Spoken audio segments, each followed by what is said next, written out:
सोमवार व्रत कथा। नमस्कार भाइयों बहनों, जय माँ गायत्री। आप सभी का मेरे YouTube चैनल शुभकर माही अष्टो में स्वागत है।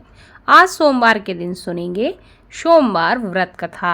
आप सभी से विनम्र निवेदन है, अगर आप मेरे चैनल पर पहली बार आए हैं तो प्लीज़ वीडियो को लाइक, चैनल को सब्सक्राइब और वीडियो को ज़्यादा से ज़्यादा शेयर अवश्य करें, ताकि आपके साथ साथ आपके अपने भी भगवान शिव की इस सोमवार व्रत कथा को सुन सकें और लाभ प्राप्त कर सकें।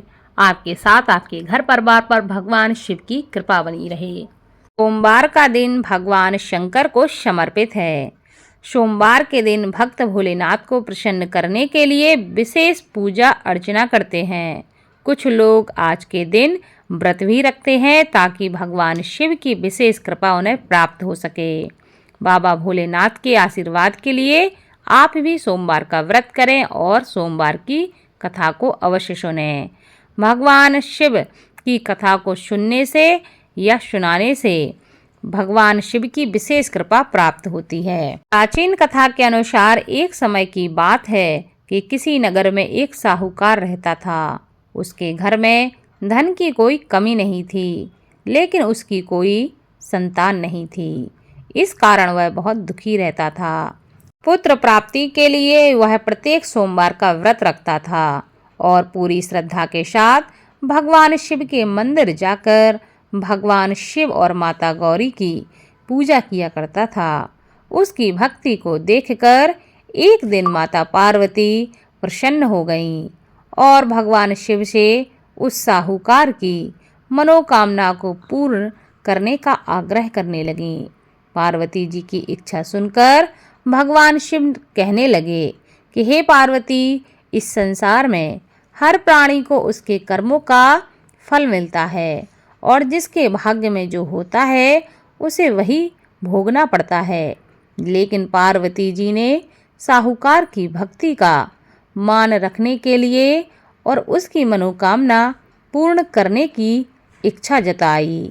माता पार्वती के आग्रह पर भगवान शिव ने साहूकार को पुत्र प्राप्ति का वरदान दे दिया, लेकिन साथ ही यह भी कहा कि उसके बालक की आयु केवल 12 वर्ष होगी। माता पार्वती और भगवान शिव की बातचीत वह साहूकार सुन रहा था। उसे ना तो इस बात की बहुत खुशी थी और ना ही बहुत दुख। वह पहले की भांति भगवान शिव की पूजा करता रहा। कुछ समय के बाद साहूकार के घर एक पुत्र का जन्म हुआ। वह बालक 11 वर्ष का हुआ तो उसे पढ़ने के लिए उसके माता पिता ने काशी भेज दिया।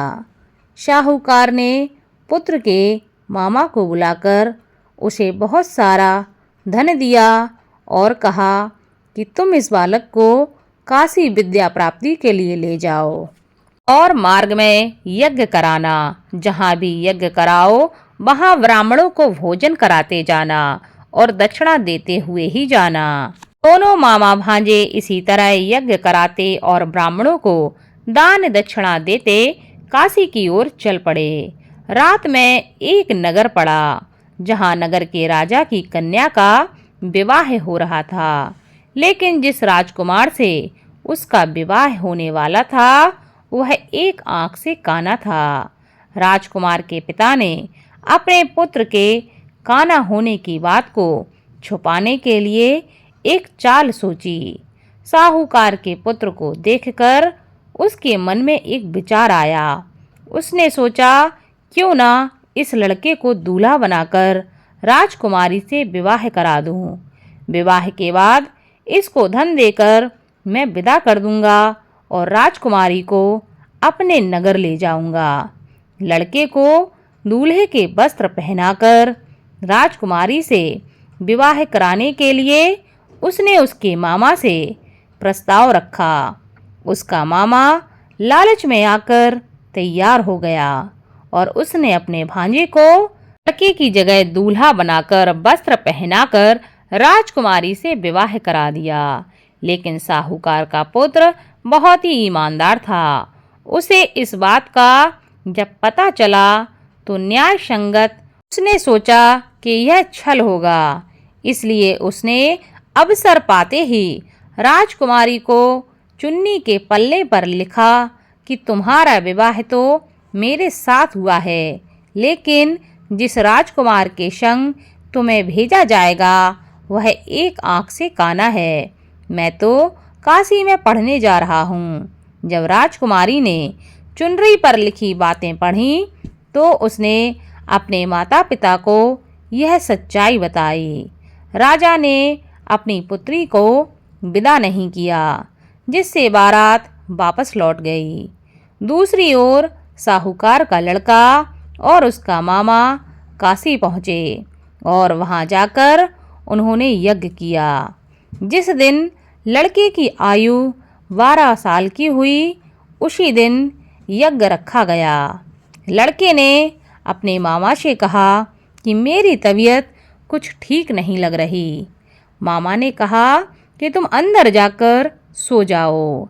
भगवान शिव के वरदानुसार कुछ ही देर में उस बालक के प्राण निकल गए। मृत भांजे को देखकर उसके मामा ने विलाप करना शुरू कर दिया। संयोगवश उसी समय भगवान शिव और माता पार्वती उधर से जा रहे थे। पार्वती जी ने भगवान शिव से कहा कि हे स्वामी, मुझे इसके रोने के स्वर सहन नहीं हो रहा है। आप इस व्यक्ति के कष्ट को दूर कर दीजिए। जब भगवान शिव मृत बालक के समीप पहुँचे तो वह बोले कि यह उसी साहूकार का पुत्र है जिसे मैंने 12 वर्ष की आयु का वरदान दिया था। आज इसकी आयु पूरी हो चुकी है, लेकिन मातृभाव से विभोर माता पार्वती ने कहा कि हे महादेव, आप इस बालक को और आयु देने की कृपा करें, अन्यथा इसके वियोग में इसके माता पिता भी तड़प तड़प कर मर जाएंगे। माता पार्वती के आग्रह पर भगवान शिव ने उस लड़के को जीवित होने का वरदान दिया। भगवान शिव की कृपा से वह लड़का जीवित हो गया। शिक्षा समाप्त करके लड़का मामा के साथ अपने नगर की ओर चल दिया। दोनों चलते हुए उसी नगर में पहुँचे जहाँ उसका विवाह उस कन्या से हुआ था। उस नगर में भी उन्होंने यज्ञ का आयोजन किया। उस लड़के के ससुर ने उसे पहचान लिया और उसे अपने महल में लेकर आ गए और उसकी बहुत खातिरदारी की और अपनी पुत्री को विदा किया। इधर साहूकार और उसकी पत्नी भूखे प्यासे रहकर बेटे की प्रतीक्षा कर रहे थे। उन्होंने प्रण ले लिया था कि यदि उन्हें अपने बेटे की मृत्यु का समाचार मिला तो वह भी अपने प्राण त्याग देंगे। परंतु अपने बेटे के जीवित होने का समाचार पाकर वह बेहद प्रसन्न हुए। उसी रात भगवान शिव ने व्यापारी के स्वप्न में आकर कहा, हे श्रेष्ठी, मैंने तुम्हारे पुत्र को जीवन दान दिया है। मैं तुम्हारे सोमवार के व्रत करने और व्रत कथा सुनने से प्रसन्न होकर तुम्हें यह वरदान देता हूँ कि तुम्हारे पुत्र की आयु लंबी होगी। इसी प्रकार जो भी अपने पुत्र की लंबी आयु के लिए या अपनी मनोकामना के लिए इसी प्रकार जो भी सोमवार का व्रत करेगा और कथा को सुनेगा या कथा को पढ़ेगा, उसके सभी दुख दूर होंगे और उसकी समस्त मनोकामनाएं पूरी होगी।